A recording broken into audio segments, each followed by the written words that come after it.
Welcome to the Startup Grind. Story. A lot of people don't know this, but my parents are first generation from India and grew up in the projects in Newark, New Jersey. So very humble background. We were there till I was 3, and so obviously don't know anything. And then we moved out of there to the Sopranos area of New Jersey, which I like to talk about. Big Italian influence in Clifton, New Jersey. He got us out of there, and pretty much he was a real smart guy, PhD from St. John's, was an instructor there, so he was very hardcore on education, as most Indian guys are. But we moved to. He still lives in the same house since 1977. Real simple guy. So he wasn't an entrepreneur. He actually retired from a pharmaceutical company called Hopper, which you guys probably heard of. But he was there for about 30 years, and so no entrepreneurial background with my father. Although my brother was in the high tech world, and I always, I had no idea what I wanted to do. I wanted to be a lawyer. I passed the LSATs, but I didn't go to law school. Got into Ivy Leagues, but we couldn't afford it. So it was just a lot of those things. So I never saw my dad. Probably he'd leave to work around 6 o'clock in the morning. Come home like 8 o'clock at night. So he really grew up independent, really just without a dad. I still love him, but that was pretty much the upbringing. So from there, you went to college and you were pretty athletic. Yep. From what we talked about before, played some baseball for college. Didn't play any basketball because I think your father only wanted to play one sport. Well, that was high school. So interesting story. So most Indians aren't athletic. But back then, when we're going to church or meeting my dad's friends, they're all talking about what Ivy League school they're going to be going to, and I see some Indians laughing in the crowd, so they understand. And it's all about education, Amish, education. And I was always an athlete. I played shortstop. We were state champs, in the state of New Jersey, which is tough to do. Shortstop's a tough position. I played point guard. We're the only white school in a black conference, which I think is prideful, But I played Division III, and I mean that in a positive way, of course. But if you grew up in northern New Jersey, you know what I'm talking about. But I was always athletic, big golfer now, belong to longer. Things change. The contact sports, you get a little older, tear your Achilles. But I played Division III basketball at the University of Scranton, and I thought I wanted to be a lawyer. And then I realized that you have to go to law school, and you make no money. And I've always been a people person, and always was outgoing. My dad had me working since I was like 12. And I've done everything you could think of, from sell Craftmatic beds to work at a place called Trader Horn back in the day, which is more like a Best Buy is these days, selling appliances. So to telemarketing. So always with people in different scenarios, whether it's on the phone, whether it's in person. And you just learn a lot. You learn a lot about different diversity, different cultures, about people. So then I worked for an advertising firm going into college, and again, didn't know what I wanted to do in college, But I think the next question you'll probably ask me is... Yeah, so it has to do with your brother. There was a cool story that you told us, if you want to share, about when you were at I think at a trade show, and Sure. you heard who's next to it. Yeah, so, when you're in college and you don't know what you're going to do with yourself, you go to these job expos. So my girlfriend at the time and my fraternity brothers at the time were all there, and I just went there not thinking anything, and I just started talking, what I'm good at. And talking to a marketing firm, because I had a marketing major at the time. And this guy next to me, he's in an Armani suit, looks like George Clooney. He says, "Hey, you sounded really good." He goes, "Do you know what we do?" I said, "I have no idea." He goes, "We're headhunters for software companies." It's like, okay. I'm like, "Do you kill people?" And he goes, "No, that's bounty hunters." So I said, "Okay." And he goes, "Well," I said, "My brother gets calls from you guys all the time." And my brother worked at Sun Microsystems in sales and HP at the time. And he said, "What's your brother's name?" And I said, Tushar Shah. He said, "Hold on a second." And he's got that big Wall Street phone back in 1995. Exactly. He's making a phone call. And in less than 2 minutes, he pretty much said, hey, he knew everything about my brother, how much money he made, what he did, his phone number. I'm like, holy shit. I'm like, this is kind of cool. So with that, he pretty much asked me if I had a resume. And I was like, shit, I got one in my car, but it says summer employment. So it's actually a funny story. And he told me he was looking for someone aggressive. And what I did is I went to my car, my little 85 Honda car, and got the resume. Does anyone still use whiteout? Okay. So I whiteouted the summer employment, and I put aggressive. And he pretty much stuck. And he looked at it, and my handwriting sucked. My daughter Sierra has way better handwriting, but she's 3. But you never saw me laugh. But he looked at it, and he started laughing. He goes, "You have balls." He goes, "I like that. I told you I wanted aggressive, and that's what you wrote." He goes, "We got to talk. Can you come in tomorrow?" I'm like, "Sure." So I went there the next day, and I look in the parking lot, and again, come from humble beginnings. I see a 911 convertible. I see a Beamer convertible. Here I am, 22 years old, and I'm like, "Wow, these guys make a lot of money." And as I was in there, I looked at these guys. I see these guys. I hear them talking. I'm like, "God, these guys, there's nothing special about them." I hate these really stupid, but there's nothing that they're just regular guys. And so that was kind of like where I was thinking it could be an opportunity to explore. And I had to go 3 days of interviews. That's where I got my start, and I got the job. So I got the job, and was the number 1 guy the next year. And all they did was tech recruiting for the software industry. So that's how I got my start, and worked there for 3 years, and pretty much decided I wanted to do my own thing. And at 25, when you know how my father is, which was 30 years in pharmacy, thought I was crazy to do my own thing. You got no benefits, you got no base salary. I'm like, "But Dad, I'm making $2,000-$300,000. Who needs a base salary?" He goes, "You don't understand." So my dad wanted me to be a nurse, just so everybody knows. I swear to God, he's still. You could ask him. He's 77 years old, and he'll tell me he wanted me to be a nurse because it's a secure job. But anyway, so at that time, a lot of people weren't starting their own company. It was you don't have the incubators and the accelerators and the VCs and the entrepreneurship that goes on. You got Packer Place here, which really helps a lot of folks. There's a lot of incubators and accelerators all around the city. You just didn't have that back then. So, we have fax machines, which I don't even know the last time I've used one. And it was just a tough time to actually try anything on your own. But I did it. And, I'm not sure what Jeff's next question is, but I can keep going. But it brought me into my partner called Parallax Group. And it's the same thing that Millennium Search does. It's a high-tech recruiting firm. And we built that company. We had 2,000 square feet. We had 10, 15 people working for us. We're doing millions of dollars in revenues right before the dot-com industry. So we work with hot startups that were coming out then in the 90s. I mean, I've even worked with companies that got bought by Oracle and SAP and EMC and IBM, and I could go on and on. But that's how I got my start in the tech world. And some of the key people you guys have heard of these days is I worked with Mark Andreessen, who was in 1997 at Netscape. Helped build their team. We worked with Google to build their early team.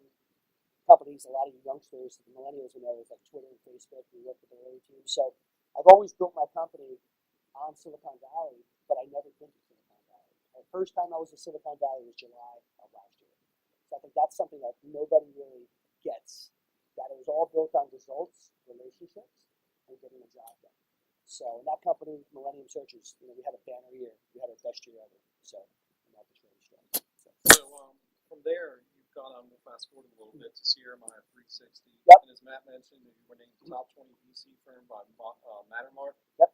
And so how did that become? Why don't you tell us how you founded that company with your co-founder Eric Kagan, and maybe Sure. a little bit about him? Yeah, I'm big on fate, destiny, and hopefully one of the companies here that'll pitch, they'll get their chance to tell their story and be successful, and we'll have a great story to tell. But Eric Kagan, I had no idea who he was. My assistant Molly knew him for about 18 years, worked for his stepfather, and she said, "You got to meet this guy. You got to meet this guy. He's into startups. He's investing in Mark Cuban, and he's big in the Boston market, but he's just opposite of you." I'm like, "Well, what do you mean?" And he goes, "Well, he's an introvert. He's more of a CTO, CFO. He doesn't talk a lot." I'm like, "Perfect." I'm like, "That's a great target." So I'm like, "Make the introduction." So me and Eric just hit it off. I mean, what me and Eric share is, and hopefully for some of you that have partners, you have the same kind of partner. We understand each other. He's opposite of me, which is great. So my weaknesses are his strengths. My strengths are his weaknesses. Great partners to have, by the way. He's also a family guy, as I am. He's very humble. Guy exited like 50, 60 million a few months ago. So just to give you an idea, you never know it if you met him. And I know some of you have met him that are sitting here. So that was important to me. But really, I asked her, having a lot of partnerships and making mistakes like most entrepreneurs do, I asked her, "What's he like when you guys go to the packaging?" I'm like, "Does he throw beers at people? Is he loud? Is he obnoxious?" I'm like, "I need to know the dirt." And she's like, no, he's a good guy. So to me, that was important. Me and Eric never met. and we started investing together. So literally, I wanted to start a fund, so did he. We just hit it off. We talked for 2 hours that day, and it was just the chemistry was there. That we met about 3 months later. We already made 8 investments. Um, I told my wife, I'm like, honey, I gotta go meet this guy. We made 8 investments, and I don't even know who he is. So we went to our first company that we invested in called Privy in Boston, and Jake, the founder, pretty much said, "You guys know each other for like 20 years?" I said, "No, he just picked me up from the airport about 20 minutes ago, like we just met," and he was shocked. So that's the kind of chemistry me and Eric have, and that's just stuff you just can't. I don't know how to explain it. I mean, that's how I met my wife. It's either you connect or you don't, and hopefully some of you have that in either your marriage or your business life. Or both. Yeah, or both. Like Jeff does. No, I'm kidding. But no, so we started CRMI. CRMI is named after my daughter. She's 3 years old. I'm big into women entrepreneurs. I think that there's just not enough of it. So I wanted to name it. I'm very symbolic. I wanted to name it after my daughter. So we started CRMI Ventures. We made, in 8 months, we made 17 investments in 2013, which is a lot. We're very active. 90% of our investments were in the Bay Area, which is where everything happens. A couple were in New York, a couple were in Boston. Unfortunately, there's none in the Southeast yet. So at that time. Quickly, and I just told the story, I think to Ron or Bobby over here, is that we got a phone call from Wilshire, which is a big institution, and they were tracking us. And they saw me on the Twitter IPO for CNBC and Alibaba. I feel was in the future, but they actually were asking me more about Alibaba and about our fund, and they wanted to put 25 million into our fund. It was a funny conversation. The guy said, "Yeah, so we usually put around 25 in." I'm like, 25 million? And he goes, "Yeah." I'm like, "Holy shit!" So I had no idea because we wanted to live together before we get married, and we had, we wanted, like every entrepreneur, you always want to make it big, whether you want to exit and make an IPO, you want to get bought, you want to make hundreds of millions. But until you're in the trenches, you never know what's going to happen. And me and Eric really understood that we have something big here. And to take it to the next level, we needed to be in Silicon Valley. That's the mecca of high tech. If you want to do something in the movies, you got to be in Hollywood. If you want to do something in the stock market, you got to be in New York City. So we needed someone on the ground that we trust, that's got a lot of clout in the industry, and we knew this guy named Glenn Howard. Glenn's had, and you can look at our site, but he's had over $4 billion under management. He's been on the Benchmark jet 7 times. Benchmark was behind Uber and Facebook and a lot of the big names that are out there. He's been in Silicon Valley for 30 years. He's best friends with the partners of Andreessen Horowitz, where their kids play together, etc. So he's retired, made his own wine. He's made like $60 million in 1 year. I mean, the guy doesn't even work if he doesn't want to. But he shared the same passion and vision that me and Eric did. And what got us is when he had a Hawaiian shirt on, and he had this 8-gallon wine bottle, and he sent it to us, and we're like, "Wow, this guy's not a douchebag VC in San Fran. He's actually pretty cool." So then we started talking more, and we started working on some deals, and we just hit it off. So he clicked, and he was calm. For those of you who met him, he's calm, cool, California. And we needed that because me and Eric are more Northeast, very impatient at times, until you have kids and live in Charlotte, that is. But no, so with that we got Glenn, and that was very crucial for us to have a partner that could go work at any VC. He could walk any one of you that got a hot idea into Andreessen Horowitz, Sequoia, Greylock, Benchmark tomorrow. I can't do that. I could try, but Glenn could do that tomorrow. So that was the value we saw. With that, I was working on reality shows with Tony Potts, who's actually a partner in Hollywood. Tony's been on Access Hollywood. I know, Jerry, you've seen him before. For 11 years. He's filled in for Larry King. He's filled in for Regis. He's interviewed everyone from George Clooney to, Jennifer Aniston, to, Julia Roberts, Stefano, you name it. But he also has watched Silicon Beach grow from nothing, like Glenn's seeing Silicon Valley grow. And he's got 20 years of trust. And that was important to us because the one thing me and Tony saw, since we have some reality shows in production, is we saw this whole tech going to celeb angle. And this is back when we were talking early last year, and it's a lot more today. And what Tony brought was, he's a lot like me, big on branding, messaging, obviously more polished, being on TV 6,000 times. And his lawyer's the same lawyer for Ashton Kutcher and Will Smith and Will I Am and Michael Eisner. So, when he's at a pizza party, those are the people he's hanging out with. So the value we saw with Tony was we could help Silicon Valley. If anyone's ever been there or ever talked to any VCs, they think they are the shit. They're in their ivory tower and they look down upon everybody. Glenn's not like that, but Silicon Valley is.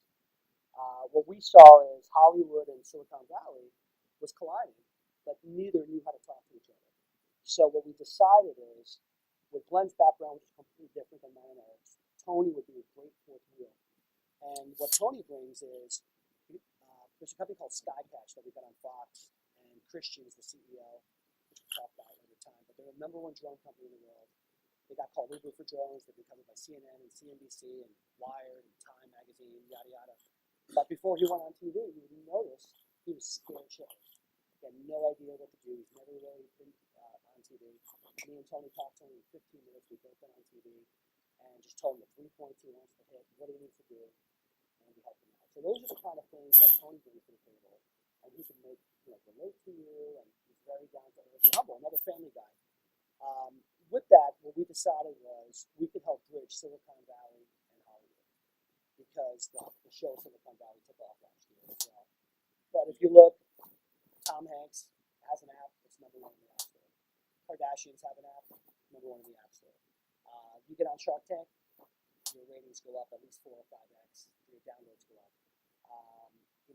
Tony's actually got a reality show I can't talk about, but I could talk about who it's with. It's with Damon John from Shark Tank. It's also with Troy Carter, who's Lady Gaga's old manager. So we're very in these circles, and what we could do also, for anyone that's here, if you got a hot idea, we get it in front of them. I can't mention the names because of confidentiality, but we've got it in front of Oscar producers. We've got our startups in front of Oscar-nominated actors. I'm on the board, which I could talk about, with a company called Sidestep with Jared Leto. Me and Jerry talk all the time, email all the time. So those are the circles we're in. And we changed the name to CRMI 360 in September. What we want to do, it's a big term in Hollywood for those of you who are familiar with Hollywood, is we want a 360 companies. We want to get in early. We want to add a ton of value. We want to help with all our backgrounds, from my recruiting background to Eric's operational background to Glenn's Silicon Valley deal-making background to also Tony's background from branding, TV, etc. And if we get in at an early stage, not only can we make the introductions to the celebs, we can make the introductions to, and trust me, the celebs are looking for deal flow. Like Jared is looking for the next hot thing. He's invested in 50 companies in 10 years. We're advisory investors in at least 3 companies. So, and everyone knows who he is. By the way, I didn't even know who he was until the Dallas Buyers Club came out. So, and he's got a band 30 seconds tomorrow. Right. But these are the circles we're in. CRMI 360, when we 360 companies, we like to get in early. I text people at 11 o'clock in the morning. I know Adam could attest to this probably. I know Justin definitely can. Justin from eCampus is back there. I'm an advisor to the firm. But, doesn't matter if it's the weekend, doesn't matter what time of the day, we're on it. Yeah, we're all on it. And the 360 models worked where we actually, I know Matthew was talking about it earlier, it wasn't North Carolina, it was North America. We ended up top newcomer in North America for venture capital in 2013. I didn't even try to do any of this. It just happened. And we ended 16th overall, ahead of Andrews and Horowitz, ahead of Sequoia, ahead of Benchmark, ahead of Greylock, ahead of a lot of the firms you've heard of. And we're trending higher. So we're actually raising a new fund right now. And the reason why everyone's here and what we're trying to do, there's a big press release today. We're actually going to Atlanta for the next 2 days. We're going to help Atlanta be Silicon Side. We did an event here in December in Charlotte. I know Kevin's here from the Chamber as well. Jonathan here from the Observer and a few others that I know. But we really want to help the Charlotte ecosystem. That's why I wanted to have this event here with Edison Medical, Edison Nation, Adventus. Everyone knows about Packard. Everyone knows about NC Music Factory. A lot of people don't know what Lewis is doing here. And, I forgot to thank Lewis and Kara and everybody here. But without them, this wouldn't happen. And Matthew and Jeff did a great job. But CRMI 360, right now, we've already made, 6 to 10 investments in the last 6 weeks, which some of them are stealth we haven't talked about. But our first fund is already at 3x in less than 20 months. Just to give you guys an idea, we've invested alongside Google Ventures, Andreessen Horowitz, Sequoia, Greylock. I could go on and on. But a lot of the information you could Google. A cool video you can see of Tony on YouTube where they did a nice Access Hollywood goodbye to him. Just Google Tony Potts. It's the first result. Is it the first result? Okay, just Google Tony Potts and click it. It's awesome. It's a lot of fun. it'll give you a little bit more of our unique character. So, hopefully, you'll want to know. So, yeah, you've obviously done some awesome things. So, getting ready to wrap up so we can start the pitch Sure. contest. What is the hardest thing that you've ever gone through as an entrepreneur, doing a startup, whatever the case may be, and how did you get through that? Having kids. Really? Let me tell you, the kids are the biggest challenge. I had to wipe out 3 days last week. But no, I mean, to make it more on the business side, I'm going to say the biggest challenge is, gosh, there's so many of them. I'm going to say, since I've never been to Silicon Valley, a lot of people were like turning their heads, just like in Charlotte. I've been here 6 years and no one knew how I was the last year because I just do my thing and focus and just get shit done. But the biggest thing is in Silicon Valley, if you're not one of them, they're like, who is this guy? So to build Millennium Search and having the 200 plus VCs we work with globally, having 300 plus exits that either M&A or IPO, and just getting stuff done, I'm already in those circles. I just don't live there. So the biggest challenge was being a Silicon Valley company but not being there. And I'd love to write a book about that one day and how to do that, and also write a book on how CRMI, got it started and what we're doing. But we were trying to do things different. Again, I'm going to harp on Silicon Valley again. There's so much going on in the Southeast, and there's so much going on in Charlotte and Raleigh and the whole part of the country and even the world that Silicon Valley just feels leadership. And that's great, and that's fun. And most of our investments are there, and I see why. For anyone who's ever been there, you're either going to run into an entrepreneur, an investor, or a VC all the time in Silicon Valley. And it's great, and it's tremendous. I love it out there. But if you're going to try to compete against the big boys, it's like being, the Charlotte football team and trying to compete with Chapel Hill or, South Carolina, the SEC or ACC. First, you got to get a program.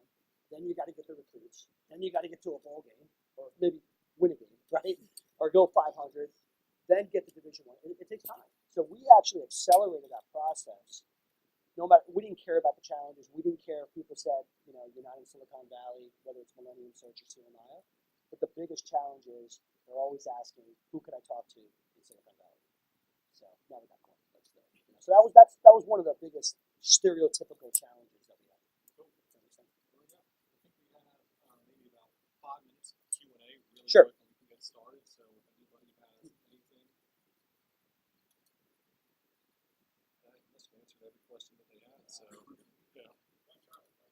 Yeah, I said that earlier. My wife's originally from Matthews. She's born in Detroit. She lived down here. She's originally from Matthews, North Carolina. And I was in Jersey, and it was March. We went to a wedding. It was just like it's cold now, 28 degrees or something like that in Jersey. And I came down, it was 70 degrees, and I played golf at Valentine. I played golf at Valentine Resort. I'm like, wow, this is awesome. And then I looked at my app and looked at real estate, and I'm like, wow, it's so cheap. I mean, I'm like, what you could get for $500,000 in New Jersey, northern New Jersey, to outside Manhattan to here. I was like, wow, a backyard for my dogs. So what we did is we actually came down here a few times, met with a realtor. She wasn't worried about living down here. She was more worried about me. 35 years living outside Manhattan, living that lifestyle. I had an apartment overlooking the Manhattan skyline, and it was great. And it's different. If anyone's ever been to New York City, it's up all, there's so much to do all the time. But we didn't have kids, and we decided that this would be a great place to have kids. In the last 6 years, we had a 3-year-old and 1-year-old, CRMI and single. So that was the reason we finished it.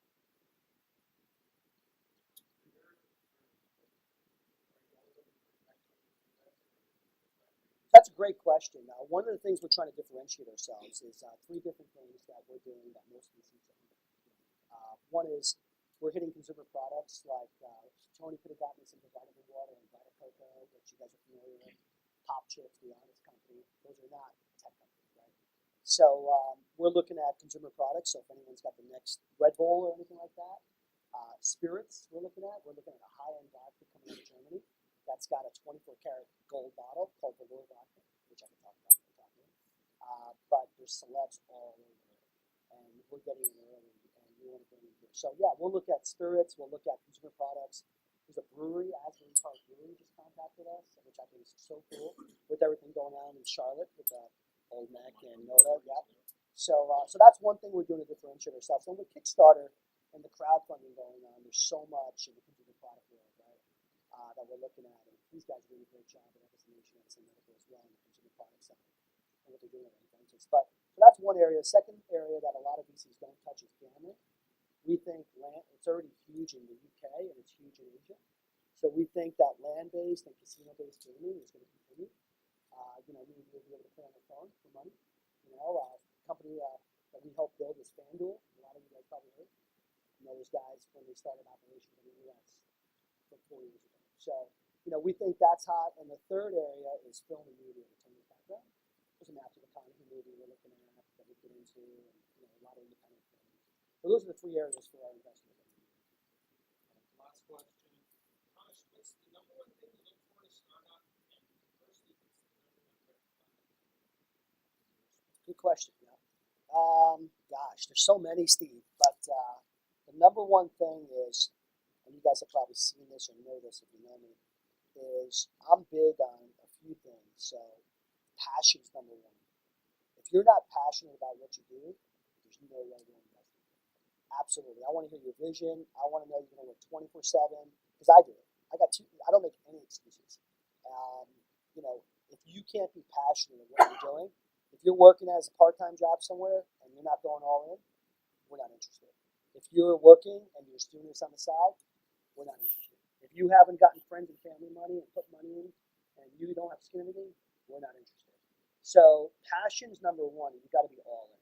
It's not easy. Let me tell you, to do the things we have, you know how much money I made from CMI? Zero. Just to give you an idea. Yes, I'll make millions in the future, but I made zero. I mean, I've spent more money than I made. It takes time. Startups are hard. You got to sacrifice. I mean, you gotta. I was in the maternity room a year ago with Zane, and I'm talking to a deal that we had 24 hours to get into, and I was on the call for 20 minutes, and I let my partner take care of it. You gotta make that sacrifice. So if you don't have that passion, and the other thing I talk about is startup hustle. There's a great blog on my site about it. Is you got to be on. I mean, if you contact us to invest. If we respond to you, if we don't get a response that day, usually, unless you have a good excuse, we're not interested. I mean, it all depends who you are, what interest. But you got to be passionate. You got to communicate. You got to have vision. And there was a number one thing that red flag. Oof. Number one red flag. That's a tough one. There's so many. It's those guys. I call it like first-time founder kind of ego. First-time founder know-it-all. They think they know it all, and so you're on the phone with them, and they're telling you this and they're telling you that, and they're so full of themselves and they're so arrogant, they're so ego. And it's okay to be in control and it's okay to be confident, but there's that line. Like I'm very confident, but there's that humble side of me, and I'm real, and a lot of people don't like that. So a lot of people don't take the feedback we give them. They're sensitive about it, and they think they know it all. And those guys go 3, 4, 5 years, and they're in the same spot. And they're wondering, what am I doing wrong? What am I doing wrong? It's like, well, you're not listening to anybody. And I think and we come across that all the time. We got the next Coca-Cola formula coming to us. It's just like you guys probably do all the time. They think they got the next Facebook and the next this. So the biggest red flag is, if you're talking to us and you're pitching your company, be humble, be confident, know your space, know your market, but don't act like you're going to be the next, Facebook or Twitter. Because to be one of those companies is so hard, So that's probably it. Good question, Steve. Do you have one real quick? Okay. All right. Awesome. Thanks, guys. Last thing I want to give